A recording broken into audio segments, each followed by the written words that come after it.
예, 비하인드 뉴스를 시작하겠습니다. 최재원 기자가 나와 있습니다. 최 기자, 첫 번째 키워드 볼까요? 네, 첫 번째 키워드는 10만 원짜리 막말로 정했습니다.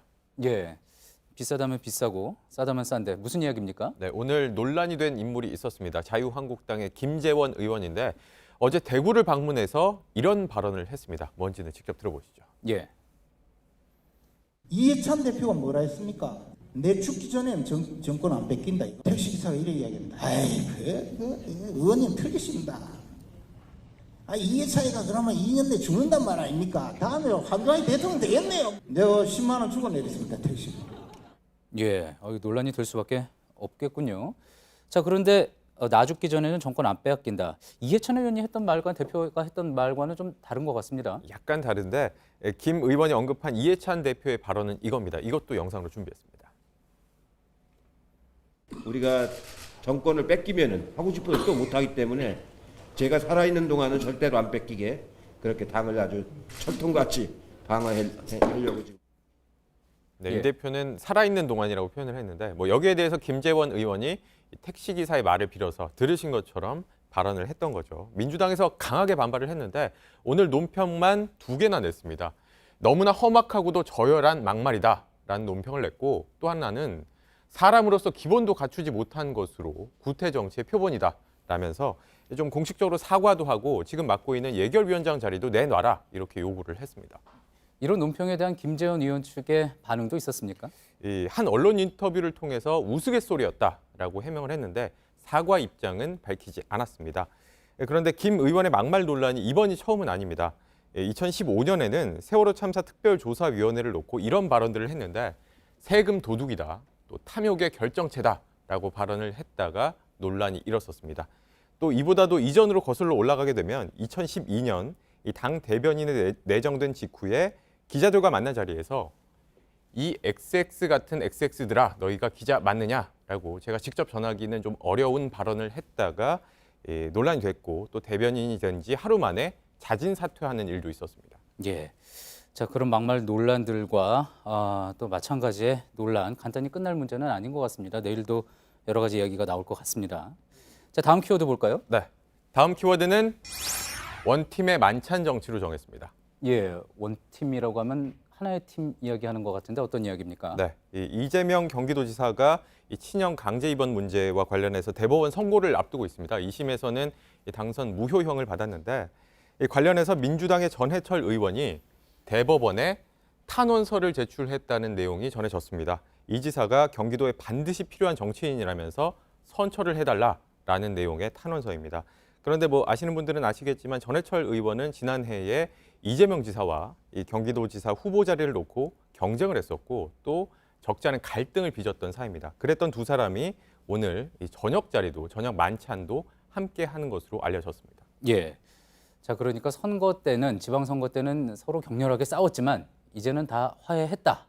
이런 메시지인가 보군요. 그렇습니다. 소개해드린 것처럼 지난해 이 경기도지사 이 후보 경선 자리에서도 두 사람의 갈등이 표출이 되기도 했었는데 이건 영상으로 준비했습니다. 직접 보시죠. 그 계정에 이 후보의 가족 중에 한 분의 아이디 또 전화번호, 이메일 주소가 동일하다는 겁니다. 의혹을 해소하는 것이 고발을 아시겠다? 하셨으니까 수사기관이 수사한다니까 밝혀지겠지요. 네, 여기서 언급된 사건이 뭔지는 아실 겁니다. 이른바 해경군 김씨 논란. 문 대통령과 전해철 의원을 비방해온 소셜미디어 계정의 주인이 이재명 지사의 부인이라는 논란이었죠. 이건 단순히 두 사람만의 갈등이 아니라 이 민주당 지지자들끼리의 갈등, 그러니까 친문 지지자와 비문 지지자들의 갈등으로까지 번졌습니다. 그랬던 두 사람이 오늘 만찬을 함께하고 또 전해철 의원은 이재명 지사를 위해서 탄원서까지 쓴 겁니다. 예. 자, 이 시점에 두 명이 만나고 또 만찬을 하고 했었던 것.